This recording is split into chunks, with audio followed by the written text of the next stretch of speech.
नमस्कार। तो हमने पिछली बार कॉन्ग्रुएंसी ऑफ ट्रायंगल के अंदर S S S congruency criteria देखा था। मतलब दो ट्रायंगल्स कॉन्ग्रुएंट होंगे अगर एक ट्रायंगल की तीन साइड्स वो दूसरे ट्रायंगल की कॉरस्पॉन्डिंग तीन साइड्स के इक्वल हो तो ट्रायंगल्स को कॉन्ग्रुएंट बोलते हैं। ठीक है। उसी समय मैंने आपके सामने तीन नाम और लिए थे, S A S congruency, A S A congruency, R H S congruency, है ना। अब देखिए ये दूसरी congruency S A S congruency criteria. ठीक है। तो ये S A S congruency criteria क्या होता है? जैसा कि मैंने बोला था, S stands for side and A for angle. तो एस ए एस मतलब दो एस के बीच में एक ए है, इसका मतलब दो साइड्स के बीच में एक एंगल इक्वल होना चाहिए। और ट्रायंगल के अंदर अगर हम दो साइड्स लें तो उसके बीच का एंगल ले सकते हैं, है ना।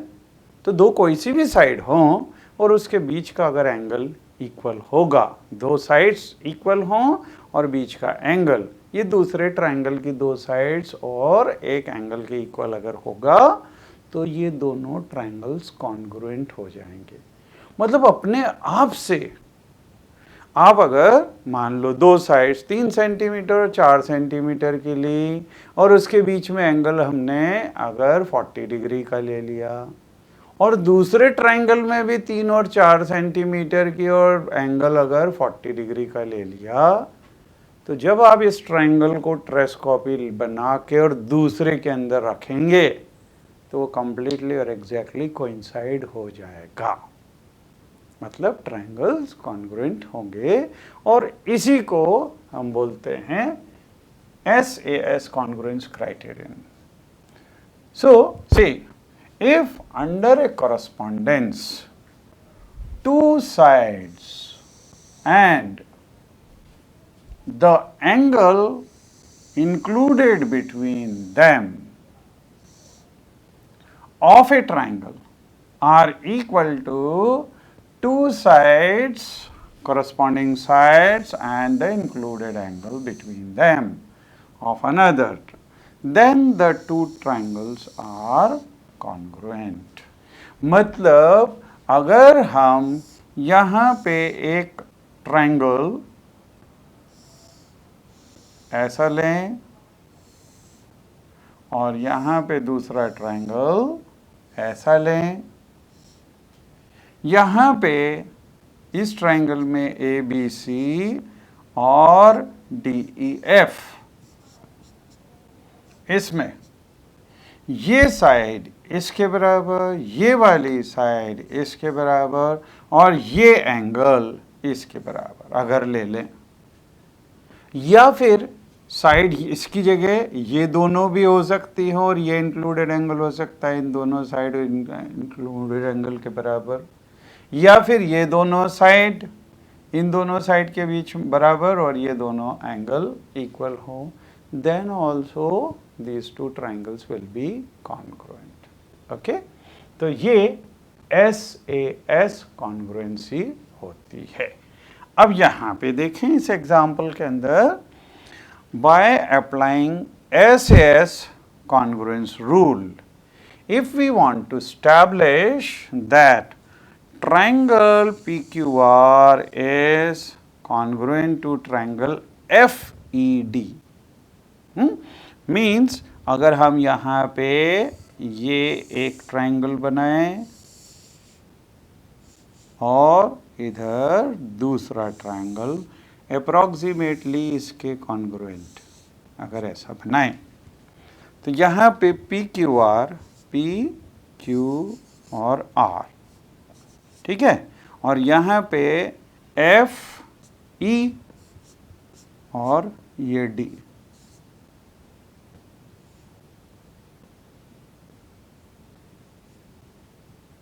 P Q R and F E D ये दिए हुए हैं। It is given that P Q is equal to F E, तो ये P Q is equal to F E and R P is equal to D F, R P is equal to D F, मतलब ये वाली side इसके equal. What additional information is needed to establish the congruence? अब दो sides दी हुई है, additional information क्या होगी एस के लिए, उन दोनों के बीच में इंक्लूडेड एंगल इक्वल होना चाहिए। तो इंक्लूडेड एंगल, इन दोनों के बीच में एंगल कौन सा है, इंक्लूडेड पी, इन दोनों के बीच में है एंगल एफ। तो ये एडिशनल इंफॉर्मेशन होनी चाहिए, मतलब answer will be angle P should be equal to angle F। ये दोनों एंगल्स इक्वल होने चाहिए, तो SAS कॉन्ग्रुएंसी से ये दोनों ट्रायंगल्स कॉन्ग्रुएंट हो जाएंगे। ठीक है। Now next example, in figure AB is equal to AC, तो यहाँ पे AB is equal to AC ये दिया हुआ है and AD is bisector of angle BAC। AD is bisector of angle BAC, मतलब इस एंगल का बाइसेक्टर है। एंगल का बाइसेक्टर होना मतलब इस एंगल को दो इक्वल पार्ट्स के अंदर डिवाइड करना। ठीक है, तो एक साइड ये इसके बराबर, एक एंगल ये, और AD कॉमन साइड है जो इस ट्रायंगल में भी है, इस ट्रायंगल के अंदर भी है। तो अब देखिए यहाँ पे ये दो साइड्स हो गए, ये बीच का एंगल, ये दो साइड्स और ये इंक्लूडेड एंगल इक्वल हो गए, मतलब ये दोनों ट्रायंगल्स कॉन्ग्रुएंट होंगे। अब अपन पहले क्वेश्चन तो देख लें, है ना। तो in figure AB is equal to AC and AD is the bisector of angle BAC। State three pairs of equal parts in the triangle ADB and ADC। तो तीनों पार्ट्स लिखने के हैं। फिर is triangle ADB congruent to triangle ADC, तो triangle congruent होंगे या नहीं, हमने तो पहले बतला दिया कि कॉन्ग्रुएंट होंगे। फिर is angle B equal to angle C, give reason. अब फिर इसको लिखने का तरीका आप यहाँ से एक बार समझ लें, जिससे कि उसको आगे अप्लाई कर सकते हैं। तरीका हालांकि हम ऑलरेडी देख चुके हैं, उसमें 6 स्टेप्स आती है। तो देखिए यहाँ पे सबसे पहले जो तीन पेयर ऑफ इक्वल पार्ट्स हैं, AB is equal to AC, ये गिवन है ना। फिर ये दोनों एंगल्स, ये वाला एंगल और ये एंगल इक्वल है, क्योंकि AD इज एंगल बाइसेक्टर। ठीक है, और तीसरी चीज AD is equal to AD, तो ये कॉमन साइड है and therefore these two triangles are congruent। ये हमने अभी ऑलरेडी देख लिया। क्यों? क्योंकि ये दो साइड्स और इंक्लूडेड एंगल, ये दो साइड्स और included angle. So triangle ADB and triangle ADC, these are congruent by this। and अब ये पूछा हुआ है कि क्या ये एंगल भी इसके इक्वल है, तो आंसर विल बी यस। क्योंकि अच्छा इसमें भी corresponding parts of congruent triangle, इसका मतलब यूँ तो हमने शब्दों में तो देख लिया, मैथमेटिकली देखा जाए तो जब भी दो ट्रायंगल्स कॉन्ग्रुएंट होते हैं तो जो इक्वल साइड्स है उसके अपोजिट एंगल्स इक्वल होते हैं, और जो एंगल्स इक्वल होते हैं उसके अपोजिट साइड्स इक्वल होती है। ये CPCT या corresponding parts of congruent triangle का मतलब होता है। तो अगर आप देखें ये दोनों ट्रायंगल्स हमने कॉन्ग्रुएंट प्रूव कर दिए, है ना। तो अगर आप देखोगे CPCT में सिर्फ एक चीज नहीं होती है, यहाँ पे अगर देखेंगे ये दोनों एंगल्स इक्वल, तो इसके सामने मतलब BD is equal to CD भी होगा CPCT से, अगर ये पूछा हुआ हो तो। क्योंकि इस क्वेश्चन में ये पूछ सकते हैं कि आप इसको प्रूव करो या आप ये बताओ कि क्या D BC का मिड पॉइंट है। The answer will B yes. Why? Because क्योंकि ये दोनों इक्वल एंगल है, इसके सामने की साइड BD, इसके सामने की साइड DC के बराबर होगी। तो जब BD is equal to DC हुआ मतलब D मिड पॉइंट हो जाएगा। D मिड पॉइंट है BC का, है ना, तो बाय CPCT। अच्छा, ऐसे ही अगर ये साइड इसके बराबर है तो इसके सामने एंगल मतलब ये वाला angle, means this angle ADB, ये एंगल भी इसके सामने वाला एंगल ये इसके एंगल के इक्वल हो जाएगा, ये भी बाय CPCT होंगे। ठीक है। अब देखिए तीसरी साइड कौन सी है, AD is equal to AD। तो इस ट्रायंगल में AD के सामने वाला एंगल ये, और इस ट्रायंगल के अंदर AD के सामने वाला एंगल ये, तो B is equal to C, ये angle B is equal to angle C होगा, corresponding parts of congruent triangle CPCT। तो CPCT से सिर्फ एक ही चीज़ नहीं होगी, दो तीन चीज़ें हम प्रूव कर सकते हैं जो कि क्वेश्चन में पूछी हुई हो। ठीक है, तो ये चीज़ आप ध्यान रखना, CPCT या corresponding parts of congruent triangle का मतलब क्या होगा, जो इक्वल साइड्स है उसके अपोजिट एंगल्स इक्वल होंगे अगर दो ट्रायंगल्स कॉन्ग्रुएंट हैं, और अगर दो ट्रायंगल्स कॉन्ग्रुएंट हैं तो इक्वल एंगल्स के अपोजिट साइड्स भी इक्वल होगी। तो ये चीज आपको याद रखना है। ठीक है।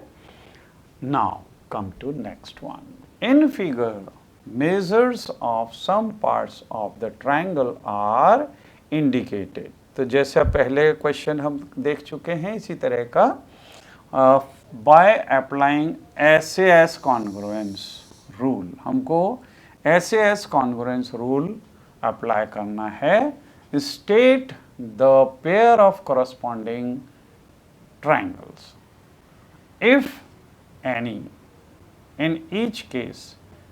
In case of congruent triangles, write them in symbolic form. तो जैसे पहले हमने किया था वैसे ही यहाँ पे भी करना है। अब देखिए यहाँ पे सबसे पहले फर्स्ट पार्ट, ये फर्स्ट पार्ट है। यहाँ देखें ये 2.5, तो यहाँ पे ये 2.5 मतलब ये साइड इसके बराबर, ये 2.8 तो ये भी 2.8 मतलब ये दो सेकंड साइड भी इक्वल है। इन दोनों के बीच का एंगल तो ये 80 डिग्री है, इधर 70 डिग्री है, दे आर नॉट इक्वल। जब ये दोनों इक्वल नहीं है इसका मतलब these are not congruent. Okay, so this triangles are not congruent.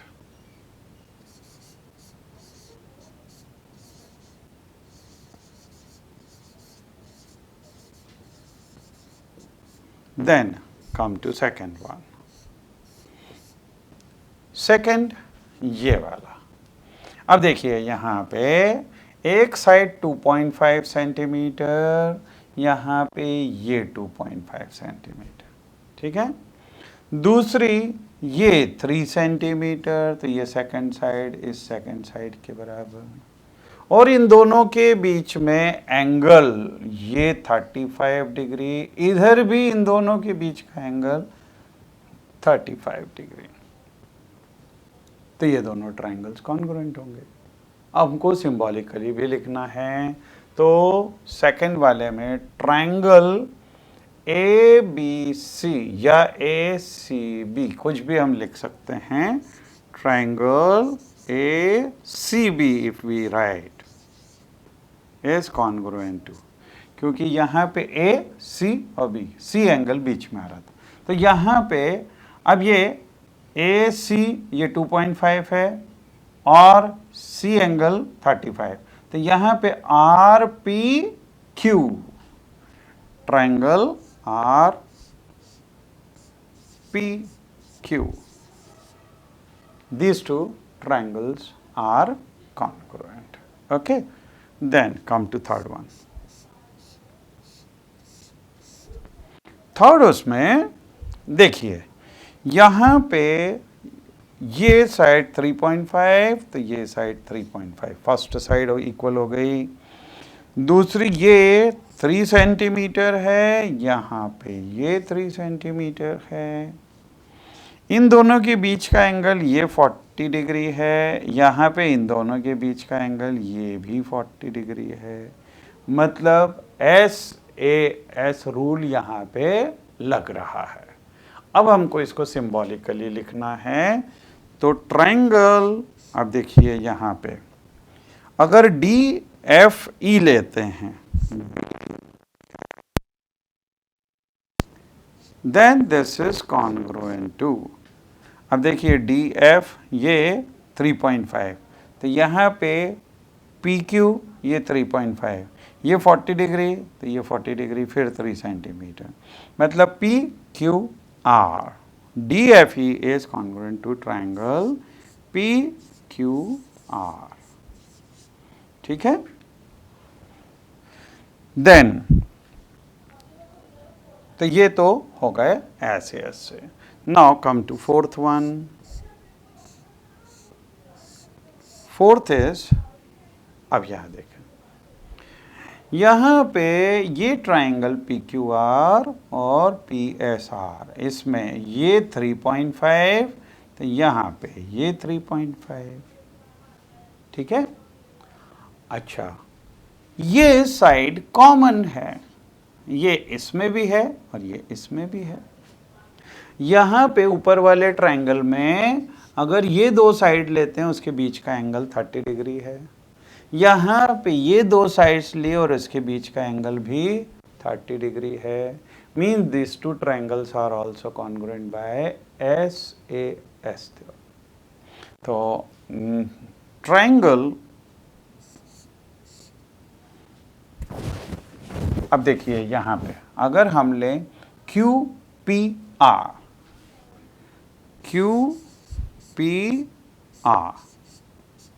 और QP ये 3.5 और P एंगल 30 डिग्री, तो यहाँ पे SRP लिख दें, ट्रायंगल SRP, क्योंकि SR 3.5 की और फिर एंगल R ये, and PR is common. Okay, so this completes this question 1. Okay, now come to next one. In figure, AB and CD bisect each other at O. अब देखिए ये AB और ये CD they bisect each other at point O, मतलब ये point O हो गया और ये एक दूसरे को बाइसेक्ट कर रहे हैं। तो ये AB और ये CD ये बाइसेक्ट कर रहे हैं, मतलब ये पार्ट इसके बराबर और इधर ये पार्ट इसके बराबर। ठीक है, अच्छा एक चीज आपने ये भी पढ़ा हुआ है कि अगर दो लाइंस इंटरसेक्ट करती हैं एक दूसरे को, then vertically opposite angles are equal. तो यहाँ पे अगर ये लाइन इसको इंटरसेक्ट कर रही है तो ये वर्टिकली अपोजिट एंगल्स इक्वल होते हैं, बनते ये वाले भी हैं, ये दोनों भी इक्वल होते हैं।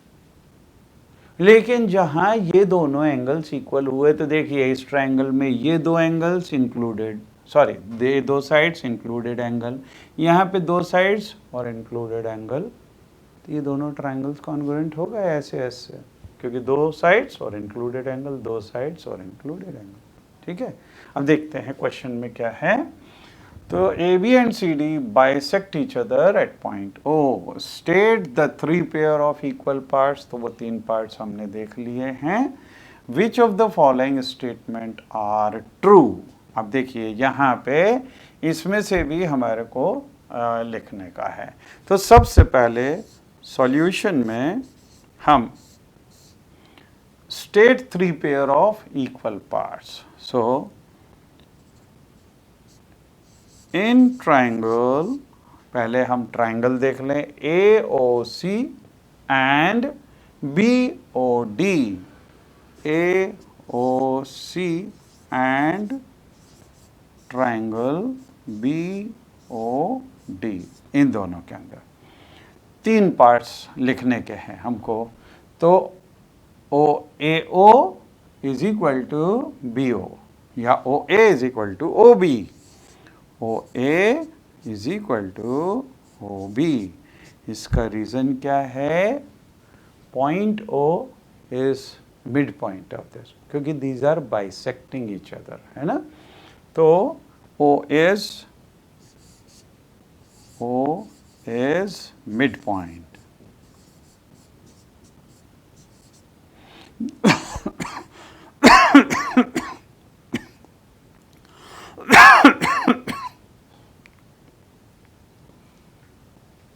Then OC is equal to OD. OC is equal to OD. Same reason, O is midpoint. ठीक है. और तीसरा angle AOC, angle AOC is equal to angle BOD. Angle BOD. इसका रीजन क्या है? Vertically opposite angles. These are vertically opposite angles. तो ये three pairs of equal parts हो गए ट्राइंगल्स के अंदर. अब जब ये ट्राइंगल्स में ये कॉन्ग्रुएंट है, अब देखिए यहाँ पे सेकंड पार्ट में इन दोनों में से कोई सा एक सही होगा, एक गलत होगा. तो देखिए यहाँ पे अगर हम ट्राइंगल AOC लेते हैं, AOC, तो यहाँ पे AO के साथ में BO आना चाहिए. तो यहाँ पे DO आ रहा है, जबकि इसके अंदर BO आ रहा है. राइट? तो ये वाला सही है बजाय इसके. So we can write even after this second part. This was first part. The second part is triangle AOC will be congruent to triangle BOD,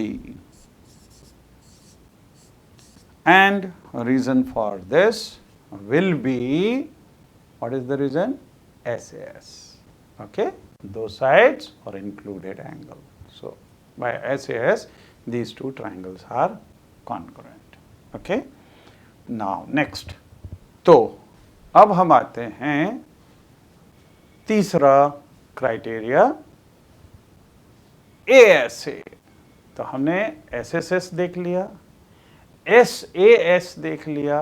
SAS मतलब दो साइड्स और उसके बीच में एंगल. लेकिन ये तीसरा ASA मतलब दो एंगल्स के बीच में एक side. Okay, so ASA congruence criteria. If under a correspondence two angles, अब देखिए यहाँ पे दो एंगल्स और ये बीच में साइड है, तो two angles and the included side of a triangle are equal to two corresponding angles and the included side of another triangle, then the triangles are congruent. ठीक है.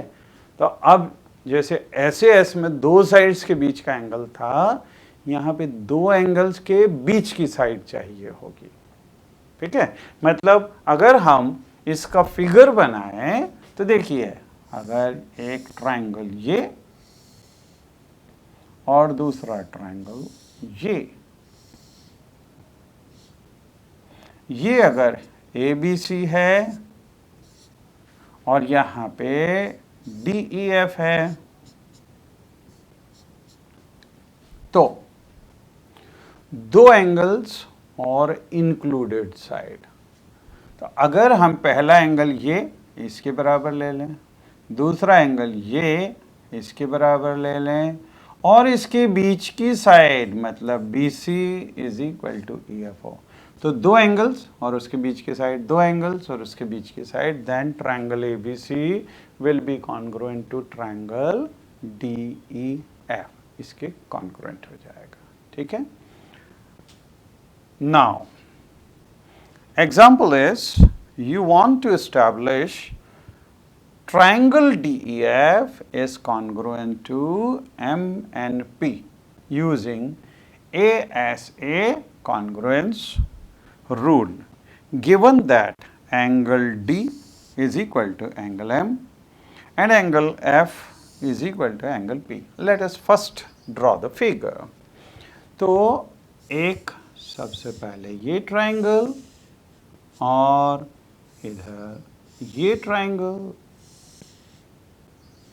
ठीक है, अब यहाँ पे DEF, अगर ये है DE और ये F, ठीक है, और यहाँ पे MNP, MN और ये P। ठीक है, इसमें angle D is equal to angle M, तो यहाँ पे ये angle D is equal to angle M, angle F is equal to angle P, तो ये एंगल दूसरा F इज इक्वल टू ये P। ठीक है, अब ये दो एंगल्स हो गए, कॉन्ग्रुएंस के लिए उसके बीच की साइड होनी चाहिए, तो इन दोनों के बीच की साइड कौन सी, ये DF, और इन दोनों के बीच की साइड MP होनी चाहिए। तो यहाँ पे what information is needed to establish the congruence? So answer will be DF should be equal to MP, DF is equal to MP. Acha, draw a rough figure and then try. So we have already drawn, and this is the additional information that DF should be equal to MP. Okay.